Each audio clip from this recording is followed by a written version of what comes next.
Okay. Hello दोस्तों, कैसे हो? बढ़िया होंगे। आज का ना वीडियो लेकर तो इस वीडियो के अंदर हम लोग बात करने वाले भाई न्यूज़ एंड अपडेट्स के बारे में। तो आपको कुछ नहीं करना है, बस इस वीडियो को देखना है बिल्कुल लास्ट तक। तो देर किस बात की है, वीडियो को शुरू करते हैं।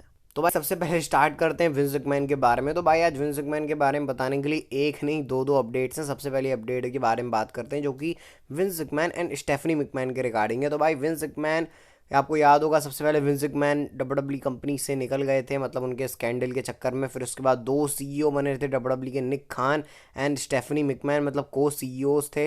लेकिन इसके बाद जब विंस मैकमैन आए तो स्टेफनी मैकमैन ने अपने सीईओ की पोस्ट छोड़ दी थी। तो भाई उसके पीछे निक खान अभी एक इंटरव्यू के अंदर आए थे, तो उन्होंने बताया कि स्टेफनी मैकमैन ने क्यों वो मतलब क्यों डब्ल्यूडब्ल्यूई की कंपनी को छोड़ दिया था उन्होंने। तो उन्होंने बताया कि इसका कारण था Vince McMahon and Stephanie McMahon के बीच में पटना नहीं, मतलब पता है आपको विंस मैकमैन और स्टेफनी मैकमैन के बीच में भाई पटती नहीं है, दोनों बाप बेटियों के बीच में। तो भाई उस चक्कर में नोक झोंक हुई वगैरह वगैरह, तो उस चक्कर में स्टेफनी मैकमैन ने रिज़ाइन कर दिया। अब भाई ऐसा क्या चीज़ थी? इसके बाद निक खान ने बोला कि वो बहुत ही अच्छी एम्प्लॉय थी, मतलब तारीफ करी बेसिकली स्टेफनी मैकमैन के बारे में। तो भाई से हमको पता चलता है, वैसे इंटरनली हमको पता चल ही गया था, लेकिन निक खान ने इसको पब्लिकली बता दिया कि क्यों स्टेफनी मैकमैन डब्ल्यूडब्ल्यूई कंपनी को छोड़ दिया एज अ सीईओ। भाई तो देख रहे हो भाई विंस मैकमैन की कितनी चौड़ा है। विंस मैकमैन के बारे में आपको अभी एक और चीज़ बताता हूँ। तो भाई जैसे कि आपको पता होगा, अभी टीओ की बड़ी मीटिंग थी डब्ल्यूडब्ल्यूई के अंदर आज।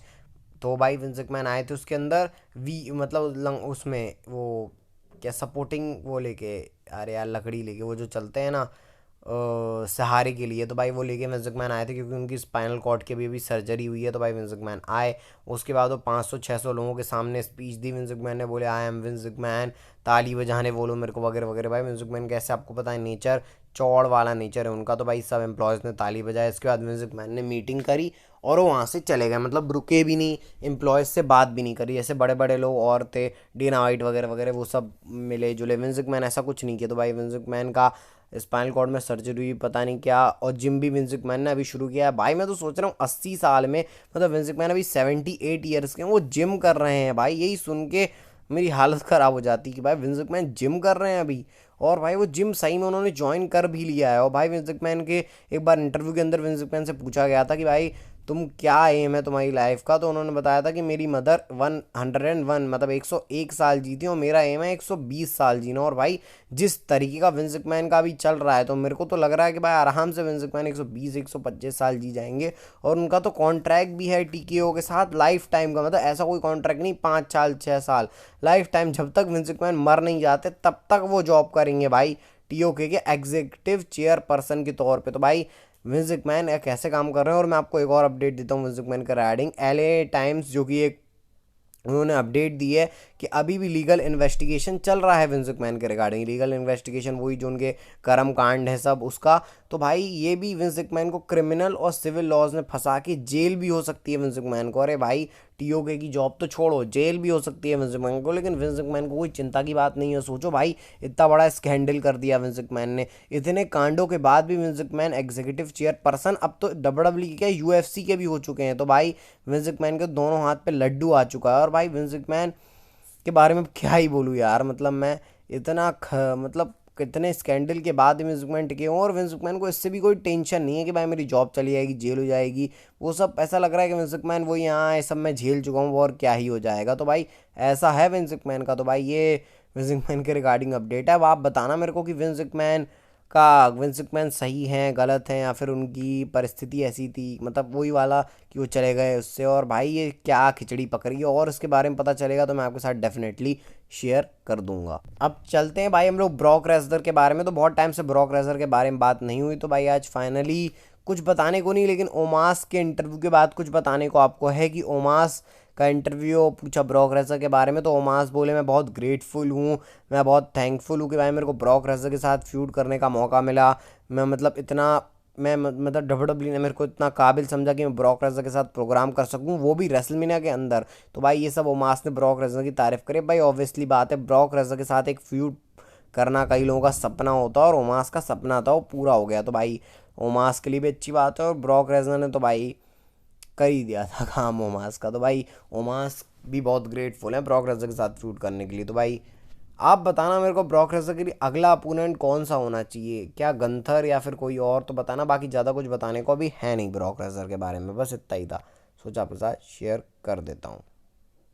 तो भाई जो रोमन रिंग्स और कोडी रोड्स की जो फ्यूड है भाई वो खून का रिश्ता है। आप लोग अपने स्क्रीन के ऊपर स्पोर्ट्स कीड़ा की तरफ से ग्राफ देख सकते हो। सीका एनोवा और डस्टी रोड्स। सीका एनोवा आपको पता है भाई रोमन रिंग्स के फादर हैं, और डस्टी रोड्स रोमन रिंग्स के oh sorry Sika Anoa'i Roman Reigns के फादर हैं, और डस्टी रोड्स कोडी रोड्स के फादर हैं। तो भाई इनके बीच में आज से 43 ईयर्स पहले रेसलिंग मैच हो चुका है। अब आप बोलोगे आज से 40 साल पहले के आसपास, हाँ भाई आज से 40 साल पहले के आसपास इनके बीच में मैच हो चुका है। इन डब्ल्यूडब्ल्यू नहीं, डब्ल्यूडब्ल्यू तो उस समय शायद थी भी नहीं, कुछ और के अंदर मतलब रेसलिंग तो उस समय चली रही थी। तो भाई इन दोनों का मैच हुआ है, और 43 ईयर्स के बाद रोमन रिंग्स और कोडी रोड्स का मैच हुआ है। तो भाई सोच रहे हो खून का रिश्ता कितना खतरनाक है। तो भाई अगर सोचो कोडी रोड्स ने रोमन रिंग्स का टाइटल हरा दिया, मतलब ये 40 साल पुरानी राइवलरी चल रही है सीका एनोवा और डस्टी रोड्स के बीच में मैच, फिर उनके बच्चों के बीच में रेसलमेनिया का मेन इवेंट। तो भाई मानना पड़ेगा, मतलब हम लोगों को पता नहीं था कि रोमन रिंग्स और कोडी रोड्स के बीच में इतनी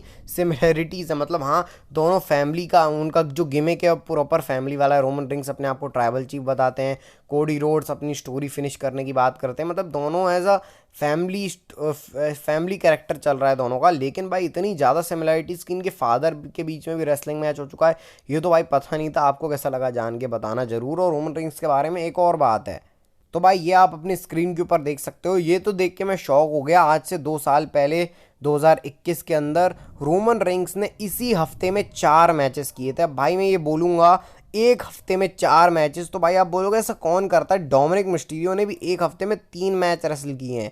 भाई रोमन रिंग्स ऐसा कब से करने लग गए। तो भाई आपको 2021 में रोमन रिंग्स थोड़ा बहुत रेगुलरली मैच करते थे, उन्होंने 4 मैचेस किए हैं एक हफ्ते में, देख सकते हो। The Bloodline versus the New Day, और उसी के बाद मेन इवेंट के अंदर Roman Reigns versus Big E versus Bobby Lashley का मैच हुआ था। स्मैकडाउन के अंदर रोमन रिंग्स और मॉन्टेस फॉर, और उसी हफ्ते एक्सट्रीम रूल्स था, उसमें रोमन रिंग्स और डीमन फिन बैलर के बीच मैच हुआ था। तो भाई 4 मैच रोमन रिंग्स ने रेसल किए हैं एक ही हफ्ते में। भाई ऐसा तो मैंने कभी नहीं देखा। और रोमन रिंग्स जैसा नाम, मतलब जो कि पार्ट टाइमर हो चुका है, अब कौन बिलीव करेगा। अगर मैं आपको रेसलिंग ऑप्स का ट्वीट दिखाऊंगा तो भाई आप शॉक, बहुत सारे लोग शॉक भी हो गए होंगे अभी। लेकिन मैं समय याद था मेरे को, मतलब ऐसा नहीं था कि भाई एक हफ्ते में 4 मैचेस में रोमन रिंग्स के देख चुका हूँ, और जिसमें से एक टैग टीम है। लेकिन भाई एक ही नाइट में 2 मैचेस, वो भी भाई बहुत कम होते हैं रोमन रिंग्स जैसा आदमी। तो भाई ये तो बिल्कुल जानने की बात है। और भाई अभी तो 4 मैचेस रोमन रिंग्स के कुल हुए हैं, नहीं इतना भी नहीं, 4 मैचेस नहीं 6 मैच हुए हैं कुल। मतलब अभी 5-6 महीने से टोटल 4 मैच हुए हैं। तो भाई आप तो लाले पड़ गए हैं रोमन रिंग्स के। लेकिन उस समय जो हम रोमन रिंग्स को देखते थे तो भाई अलग ही सीन था उसका। तो चलो भाई अब रॉयल रंबल की बात कर लेते। तो आपने स्क्रीन के ऊपर देख सकते हो रॉयल रंबल के ये जो बैटिंग ऑड्स हैं टॉप 10 के, जो चेंज हो चुके हैं। पहले कुछ और थे, अब कुछ और हैं। आप 10 पे देख सकते हो सोलो सिकोवा का नाम है। नंबर 9 पे रोमन रेंग्स यहाँ पर भी आ गए। नंबर 8 पे रैंडी ऑर्टन का मैं आपको बोल ही रहा हूँ रॉयल रंबल में आ जाएंगे। नंबर 7 पे इंटरेस्टिंग नाम है ब्रॉन ब्रेकर। उसके बाद नंबर 6 पे बॉबी लैशली, जो अपने अभी बोल रहे हैं मैं चैंपियनशिप जीतूंगा। उसके बाद नंबर 5 पे द रॉक का नाम है। नंबर 4 पे सेथ रॉलिंस का नाम है। नंबर 3 पर कोडी रोड्स। नंबर 2 पे एले नाइट, और नंबर 1 पे गंथर, जो कि फेवरेट चल रहे हैं। एले नाइट के बारे में मतलब मैंने आपको बताया था बहुत पहले कि एले नाइट रॉयल रंबल नहीं जीतने वाले, ये ऑलमोस्ट कंफर्म है। क्योंकि वो मैंने आपको फाइटफुल की तरफ से सॉरी रेसलिंग न्यूज़ की तरफ से रिपोर्ट बताई थी कि उसमें जो एले नाइट है वो मतलब उनका चांस नहीं है। तो भाई अगर मैं इसमें इस लिस्ट में देखूं तो सोलो सिकोवा का बन नहीं रहा, रोमन रेंग्स का भी पता है बन नहीं रहा, रैंडी ऑर्टन एक नाम है, ब्रॉन ब्रेकर भी नहीं, बॉबी लैशली एक नाम है, ठीक है। उसके बाद द रॉक हो सकता है, सेथ रॉलिंस कैसे होंगे, कोडी रोड्स भी नहीं। तो मेरे हिसाब से गंथर ही शायद जीत जाए रॉयल रंबल इस बार का। देखते हैं, बाकी विमेंस रॉयल रंबल के रिगार्डिंग अभी कुछ पता नहीं चला है। अब बात करते हैं भाई आज की नेक्स्ट फाइनल स्टोरी के बारे में, जो कि जुड़ी हुई है Jey Uso versus Jimmy Uso के रेसलमेनिया मैच के बारे में। तो भाई एक पॉसिबिलिटी सामने आई है Jey Uso versus Jimmy Uso के मैच के रिगार्डिंग, मतलब एक जो कॉन्सिक्वेंस है पूरा समझ में आया कि कैसे जे और जिमी का मैच होगा।